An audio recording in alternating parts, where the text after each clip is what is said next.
Bueno, recientemente nuestro presidente emitió la propuesta de unas medidas económicas para combatir la crisis, ¿no? Y para estimular el crecimiento económico de nuestro país. De estas propuestas, nuestro asesor financiero en finanzas personales, el contador público Martín Domínguez Chivo, está con nosotros esta mañana para ayudarnos a entender las más sobresalientes y de qué manera podrían tener un impacto, ya sea positivo o negativo, directamente en las finanzas de nosotros, los bajacalifornianos. Martín, ¿cómo estás? ¿Qué tal? Bienvenido. A ver, platícanos. Pues aquí tú que eres tratando de desglosar un gurú de esto. poquito el informe presidencial, fue una situación pues que me hacen recordar incluso los viejos tiempos del Día del Presidente, porque a pesar de que tú recuerdas el sexenio de Salinas de Gortari y de Ernesto Zedillo, que el Día del Presidente lo fueron diluyendo la oposición con las famosas intervenciones de la oposición. Sí, claro. Y entonces Vicente Fox decidió mejor nomás ir a presentar el informe por escrito y tratar de eludir un poco la opinión que pudiera tener el Congreso en ese momento, ¿no? Manifestaciones, etcétera. Y el presidente Peña ha hecho las dos cosas, ¿verdad? Ha vuelto definitivamente a entregar el informe por escrito, que esa es en mi opinión, es una situación muy sana, porque de ahí se les entrega a los diputados, se presenta la glosa, se presentan los encargados de cada área de gestión frente a las comisiones respectivas, y entonces se va analizando paso por paso de lo que fue el informe de gobierno. Sin embargo, luego también él entró al Día del Presidente con su informe en Palacio Nacional, y entonces ahí sí trató de invitar a gente que sí le aplaudiera, ¿verdad? Sí, claro. Entonces, pero fíjate que de todo esto, en resumen, luego él se compromete a 10 puntos importantes, que por cierto le dicen al presidente de los 10 compromisos, porque ya hace 10 compromisos cada 8.2 meses de gestión. Ya ha hecho varias situaciones de compromisos en cuestión de derechos humanos, en cuestión de situaciones de violencia, etcétera. Y entonces, cada vez que tiene una crisis severa este gobierno, pues hace 10 compromisos, ¿no? Entre ellos, ahorita destaca algunos en materia económica muy importantes, porque creo que pudiera resarcir un poco la cuestión económica y fomentar un renglón importante que pudiera ser la educación. Pretende crear unos fondos de infraestructura educativa, que está pensando que de aquí al 2018 se podrían recaudar 50,000 millones de pesos para la infraestructura educativa, que eso es una situación muy importante, porque aparte también entre los compromisos se está comprometiendo a un sistema integral para que se hable el idioma inglés, por ejemplo. Y eso es una situación también pues, que nos beneficia para cuestiones de un segundo idioma. Todavía no se tiene bien estructurado la manera en cómo se va a lograr, porque ya de alguna manera el sistema educativo ya prevé la materia de inglés en secundaria y en preparatoria, mas sin embargo no sabemos si vaya a haber un seguimiento importante o ahora sí se empleen otro tipo de métodos como audiovisuales, etcétera, para poder lograr que se hable mejor el idioma. Luego también creo unas serie de acciones que le llaman fibras. Ya las fibras ya habían estado vigentes dentro de nuestro sistema financiero, son las famosas acciones de fideicomisos para inversión en bienes raíces, pero ahora emitió la serie E para infraestructura de energía.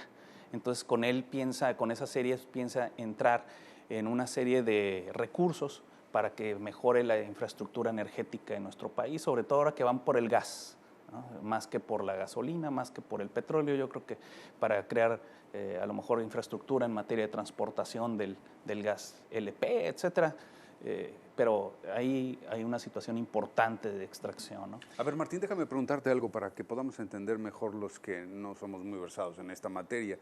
El gobierno emite bonos o certificados, es decir, son documentos de inversión en donde yo voy y compro ese certificado en 20 pesos hoy, y en el 2018 me lo pagarían ¿en cuánto? Son igual que los certificados de la tesorería, ¿no? Los compras ahorita en 20 pesos, ¿sí? O sea, el valor nominal son 20 pesos y normalmente tú pagas 10 pesos. Vas a saber que la utilidad, ya cuánto vas a saber en todo ese periodo. Entonces, por eso son certificados, porque prácticamente te aseguran la cantidad. Los bonos, lo que él dio la noticia, son bonos que van a estar en cuestión de la oferta y la demanda, pero van a tener una tasa de pago muy atractiva. Por eso los emiten para que los inversionistas a nivel internacional pues les interese invertir en ese tipo de instrumentos que seguramente van a tener mucho mayor rendimiento que en otras partes del mundo. Ese es el objetivo, captar capital. Claro. Sí, yo lo entiendo, pero ¿qué sucede cuando llega ese tiempo y se cumplen los 4 años, por ejemplo, o los 3 que hay de aquí entonces? ¿De dónde va a salir el dinero para pagar eso? Lo que pasa es de que ahora sí que del mismo cuero salen las correas, porque tú diste tu dinero por adelantado. Entonces, como lo das por adelantado, el manejo de ese dinero te produce más dinero. Entonces, es lo que normalmente hacen. O sea, pero el gobierno en teoría invertiría ese dinero para que generara también recursos. Claro, claro. Entonces, pero no lo invertiría en la infraestructura en sí. Él también la contrataría a crédito. Sí, puede ser que lo contrate a crédito e incluso puede ser que de una bolsa importante genere recursos para concursarlos y crear la infraestructura, ¿no? Entonces, es lo que pretende hacer, ¿no? Por eso sí trae beneficios, porque en el momento de invertir esos recursos, en el momento de hacer más obra pública, en el momento de que haya más circulante, la economía se reactiva, ¿no? Entonces, por ahí va esa serie de recursos, los que pretende hacer para las escuelas, por ejemplo. 50,000 millones de pesos es la meta de aquí al 2018 para juntarlos o haber desarrollado escuelas o la infraestructura escolar, ¿no? Y hay otro tipo de bonos que todavía no especifican bien de qué se van a tratar. Estamos esperando que salga la publicación así formal en el Diario Oficial de la Federación, pero pretenden ser instrumentos a largo plazo, ¿no? ¿Por qué? Porque los rendimientos a largo plazo pues, son mucho mayores y teniendo el dinero amarrado por un periodo importante. Entonces, es lo que se pretende hacer ahorita con esos 3 instrumentos, ¿no? ¿Consideras que sí esto mejoraría nuestras condiciones En económicas? cuestiones de oferta y demanda yo creo que sí, pero falta mucho más, falta mucho más. ¿Por qué? Porque falta que el gobierno brinde confianza, la confianza que hasta ahorita los críticos, la oposición, la situación internacional, los ojos internacionales han ido poco a poco mermando. Todo eso desde el movimiento desde la portada aquella del Salvando a México hasta ahorita ha sido una descenso en la popularidad del presidente.